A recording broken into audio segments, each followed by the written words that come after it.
This is going to be the last video talking about your in-season training. So the overall setup of this is going to be pretty much the same as your preseason.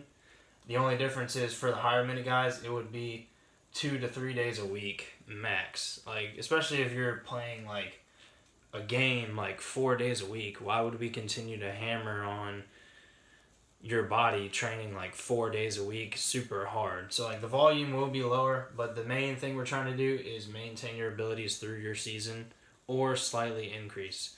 So obviously you don't want to go down a drastic amount, especially if you're not getting hurt. So once we're in the season, so if you just watch my marker right here, if this is early off season, your abilities are going up, and right when your season hits is when you would be your highest. We either want it to be a steady maintaining, or usually if somebody gets hurt or they just start to get exhausted from the high minutes, it'll go slightly down, but we don't want a drastic decrease. So that's why we focus on what's the minimal effective dose of training that we need an athlete to perform in order to prevent that drastic decrease in performance. What do we have to do in the weight room to maintain or slightly increase or just slightly decrease? And the minimal effective dose is 2 to 3 days a week of training. Ideally, you would want to do that on the same day as your game.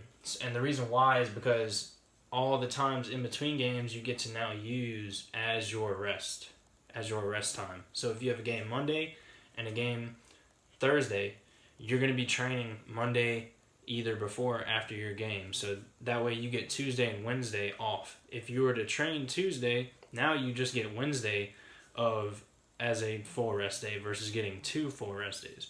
So, and that's for the high minute guys. So for the low minute players, there's pretty much no in season. Like, this doesn't really exist for low minute players. We're going to be putting them through a whole nother off season so they can maybe become a high minute player one season or one of these days. So we don't want them to just be doing the same things off the court that the high minute guys are doing. We try to really help them out by increasing their performance as much as possible while they're not getting that many minutes, and hopefully in turn they will increase their performance. So like I said before, they are a high minute guy. So just the main takeaway: maintain or +1 in season, and you never want a drastic decline in your performance in season.